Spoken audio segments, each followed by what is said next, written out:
In our headlines on this Friday afternoon, July 12th, here on the Korean Peninsula. President Yoon Suk-yeol engages in over 10 bilateral exchanges with his global partners, including U.S. President Joe Biden, on the sidelines of the NATO summit in Washington, D.C. to reaffirm economic and security cooperation. Also, come next year, South Korea ushers in, for the first time, a minimum wage of over 10,000 won per hour. But despite the milestone, the size of growth is the second smallest since the system was introduced. Meanwhile, over in the U.S., consumer prices dropped in June on month, while their annual gain was the weakest in a year, further fueling speculations of a rate cut by Federal Reserve policymakers in September. South Korea and the U.S. have agreed on an integrated nuclear deterrence for the peninsula amid North Korea's mounting threats. Our top office correspondent Kim Do-yeon tells us what this means and more.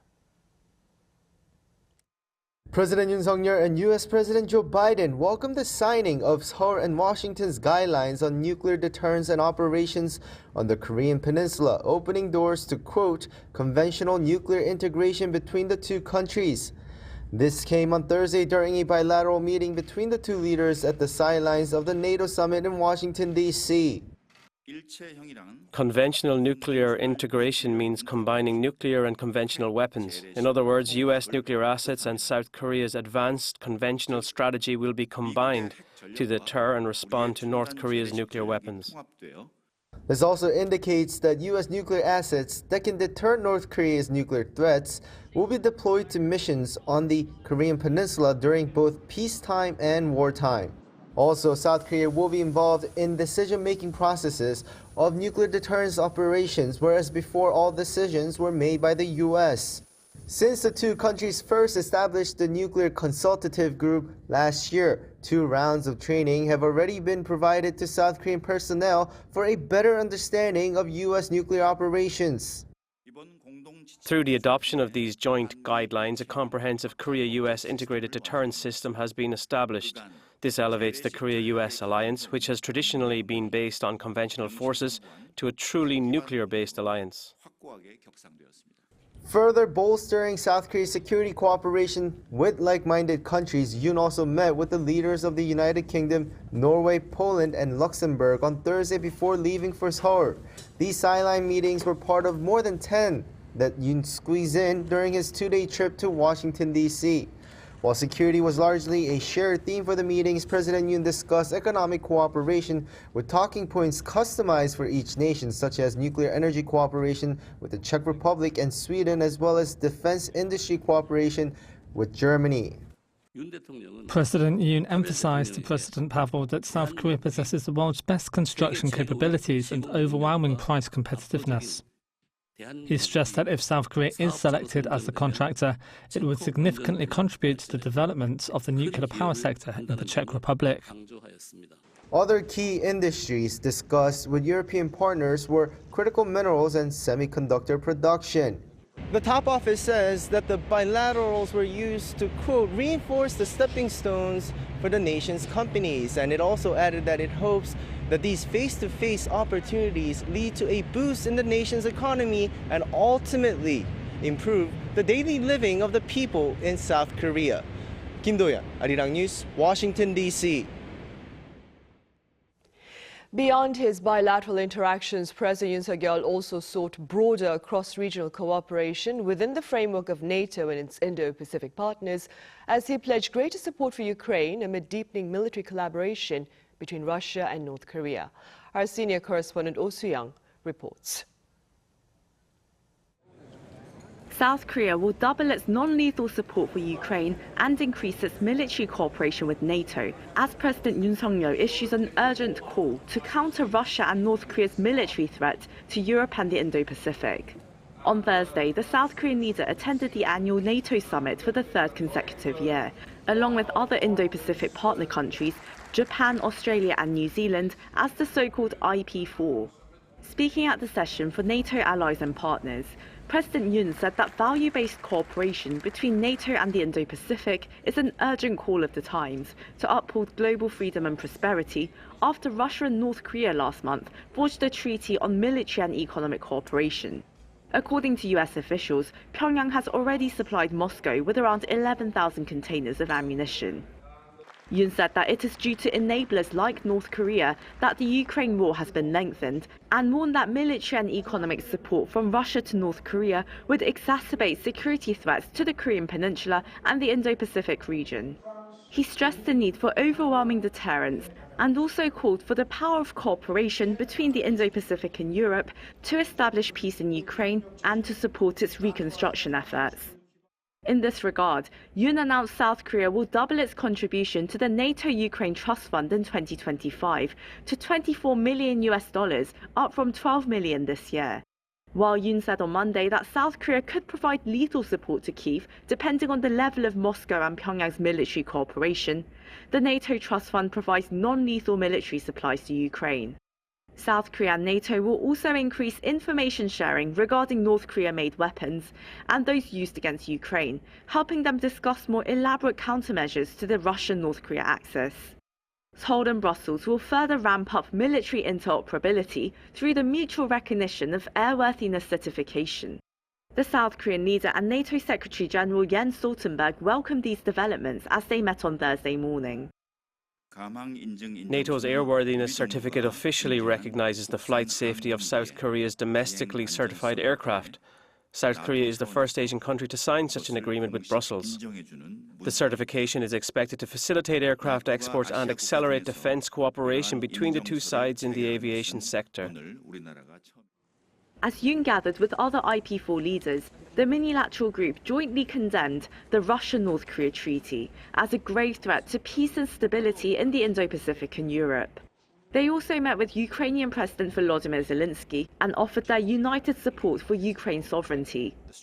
Based on their value-based solidarity, the South Korean leader further suggested the IP4 also expand their scope of cooperation to address the global south, maritime security, cybersecurity, non-proliferation and counter-terrorism.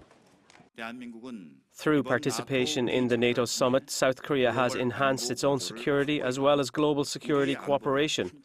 NATO's focus on the role of IP4, especially South Korea, has been emphasized, and many leaders resonated with President Yoon's remarks, highlighting the need for cooperation with Seoul to strengthen solidarity between the Indo-Pacific region and the Atlantic.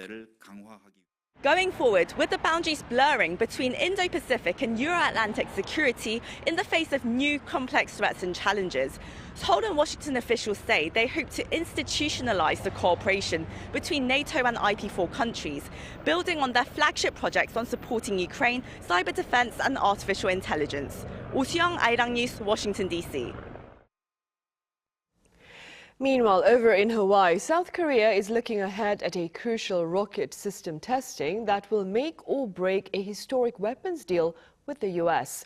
Our defense correspondent Choi Min-jung has details. South Korea is on the brink of clinching its first ever defense export deal with the U.S. The country's Bigung Pioneered guided rocket system, developed by defense company LIG Next One in cooperation with the Agency for Defense Development, is scheduled to be test-fired in waters off Hawaii on Friday local time, on the sidelines of the Rim of the Pacific exercise. This is the last in a series of recent successful tests conducted by the U.S. Defense Department. The foreign comparative test is aimed to see whether foreign weapons satisfy valid defense requirements for use in the U.S. Success would mark a significant milestone as it would open the door for exports, representing the first time a complete South Korean-made weapon system is integrated into Washington's arsenal. This will serve as an opportunity for the world to once again recognize the excellence of South Korea's guided weapons. The Bigung is a 70mm low-cost guided imaging rocket that can be fired from land, sea, and air. It's known for its cost-effectiveness and ability to accurately hit multiple targets at once. U.S. Chief of Naval Operations Admiral Lisa Franchetti, who reportedly has a great interest in the Bigung, visited the South Korean Navy's vessel the Cheonjabong on Thursday to take a closer look at the weapon before the launch. Choi Min-jung, Arirang News, Hawaii.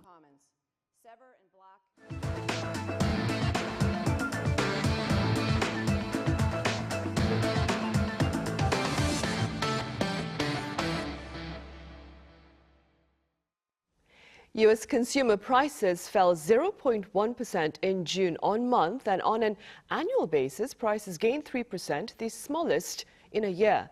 The latest finding is further fueling speculations of a rate cut by the Federal Reserve in September. Our Lee Seung-jae has the latest. The U.S. Consumer Price Index in June rose 3% on year, a smaller increase compared to 3.3% recorded the month before. The latest data released by the U.S. Labor Department on Thursday also marked a third straight month of declines, falling below market expectation of 3.1%. On month, however, prices fell by 0.1% in June, recording an on-month decrease for the first time in 4 years and driving speculation of interest rate cuts. The core CPI, which excludes the volatile food and energy costs, rose 0.1% on month and 3.3% from a year ago. The figures also beat the market expectation of a 0.2% and 3.4%, which had been forecast. The on-year increase for the core CPI was also the smallest since April 2021. On the back of the newly released data, the Chicago Mercantile Exchange FedWatch, which predicts interest rate policies, raised the possibility of the U.S. Fed lowering its key rates by 0.25 percentage points in September to more than 80%. While the U.S. Central Bank's policymakers target inflation at 2% annually, the latest CPI data provides an extra push for a rate cut come September. The U.S. CPI peaked above 9% in June 2022, leading to months of interest rate hikes that finally ended in July 2023. Since then, the U.S. Fed has kept its benchmark interest rate unchanged in the range of 5.25 to 5.50%. Lee Seung-jae, Arirang News.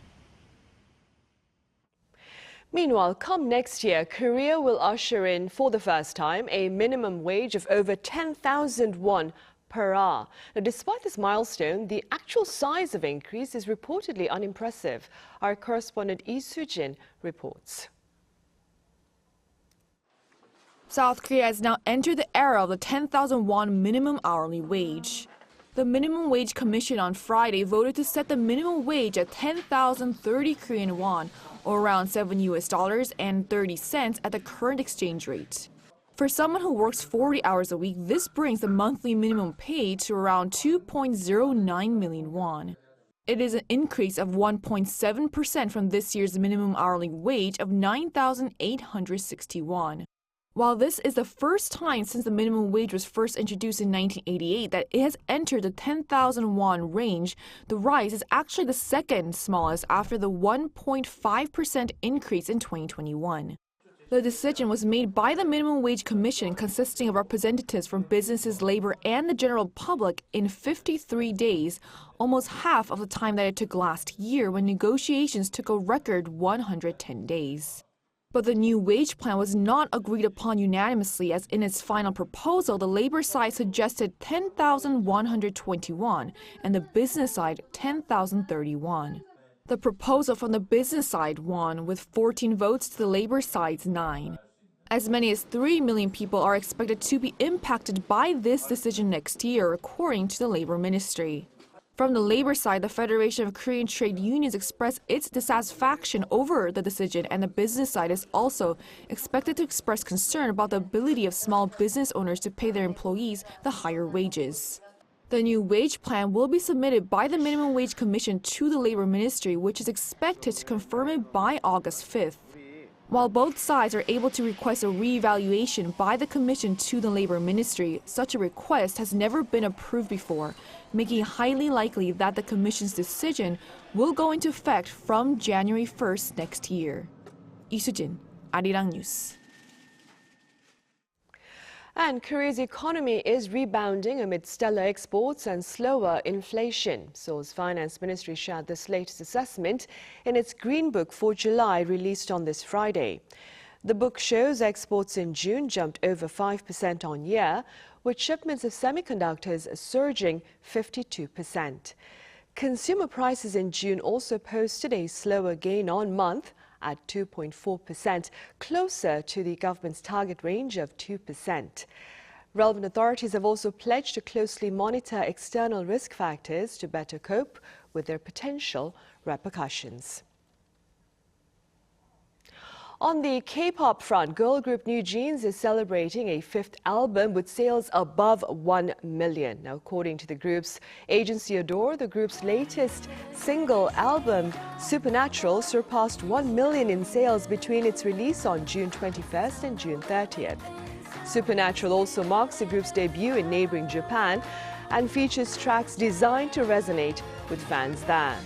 Since their debut in July 2022, all 5 records released by members of NewJeans have sold over 1 million digital and physical copies for a total of over 7.5 million units. And members of NewJeans will also serve as this year's honorary tourism ambassadors for Korea to better promote the country's sights and sounds and more on the international stage. Our culture correspondent Song Yoo-jin has more. These girls will no longer just be the faces of K-pop. Meet the Korea Tourism Honorary Ambassador of 2024, NewJeans. Every year, the Culture Ministry and the Korea Tourism Organization select an ambassador to promote Korea and its culture to the world. Previous ambassadors include Emmy-winning actor Lee Jung-jae in 2023, BTS in 2022, and football star Son Heung-min in 2021. We aim to attract 20 million overseas tourists this year. So far, we've had about 7.65 million overseas tourists. With NewJeans as our ambassador, we have high hopes that even more people will visit in the latter half of this year. NewJeans is having a record-breaking year. They became the first K-pop act to win Group of the Year at the 2024 Billboard Women in Music Awards and the fastest non-Japanese artist to perform at the Tokyo Dome since their debut. We're really excited to be chosen as ambassadors for promoting Korean tourism. We'll do our best to promote Korea's unique charms and attractions. But their success isn't the only reason why they were chosen. More than 1/3 of inbound tourists to Korea last year were 30 years old or younger, and many were drawn to Korea through K-content. NewJeans is a young group with many young fans overseas. We are targeting millennials and Gen Z in regions like China, Southeast Asia, and Japan. Kicking off their one-year term as ambassadors, NewJeans filmed the Koreans Korea campaign videos. The 2 videos highlight some of the most popular activities among locals, such as personal color analysis, esports, and enjoying Korean street food at traditional markets. I highly recommend staying in a hanok, a traditional Korean house. You'll experience its beauty while being surrounded by nature. I suggest trying Korean summer dishes like samgyetang soup and naengmyeon, the cold noodles. These videos will be screened on billboards at more than 10 major tourist landmarks worldwide, including New York City's Times Square and across Paris during the Paris 2024 Olympics. Song Yoo-jin, Arirang News.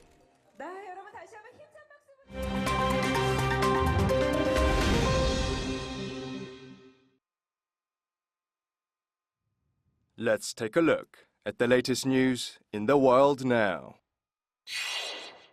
The United Nations General Assembly has voted on a resolution demanding that Russia withdraw its military from Ukraine's Zaporizhzhia nuclear power plant.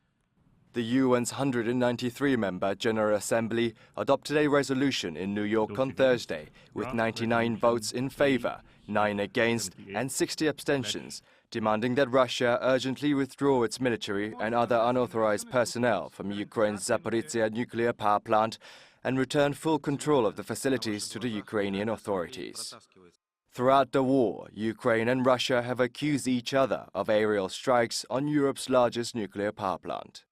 The UN resolution called for immediate cessation of the attacks by the Russian Federation against critical energy infrastructure of Ukraine due to the risk of a nuclear accident or incident at all nuclear facilities of Ukraine. Southeastern Ukraine's Zaporizhzhia nuclear plant was captured by Russian forces in March 2022, in the early days of the Russian invasion of Ukraine.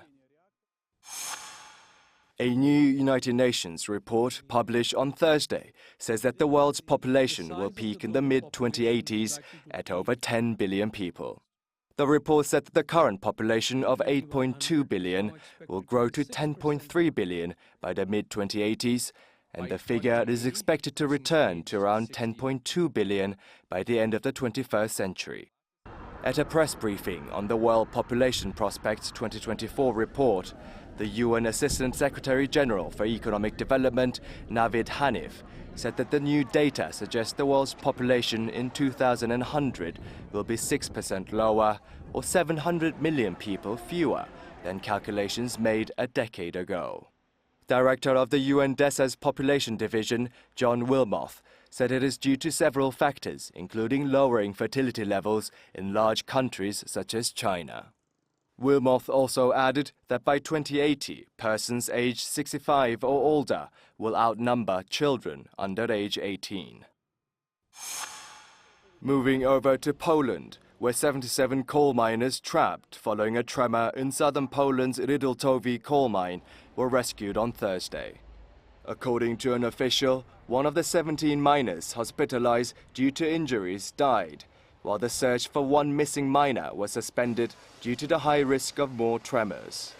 The spokeswoman of the mine owner, PGG, said that the accident took place at 8:16 a.m. local time on Thursday, while the Euro-Mediterranean Seismological Center recorded a magnitude 3.1 earthquake in the region near the mine at the same time.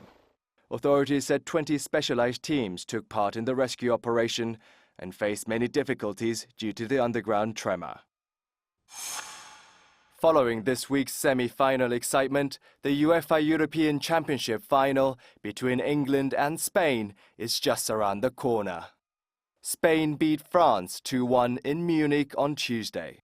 This was followed by England's 2-1 victory with a last-minute goal against the Netherlands in Dortmund on Wednesday. Three-time Euro champions Spain and England, who have yet to win a Euro title, will face each other for the final game at the Olympiastadion in Berlin on Sunday night local time. Kim Seong, Arirang News.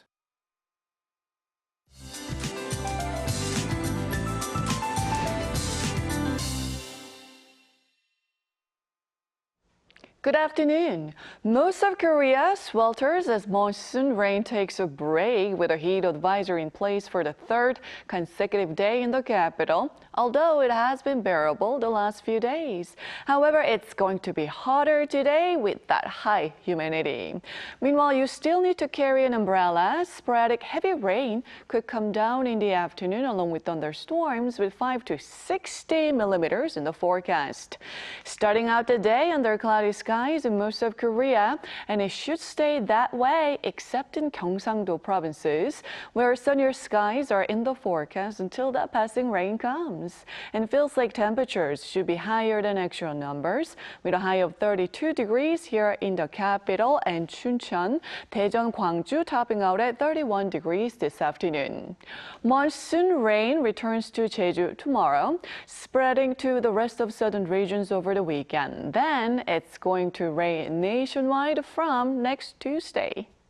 With that in mind, let's take a look at the international weather conditions.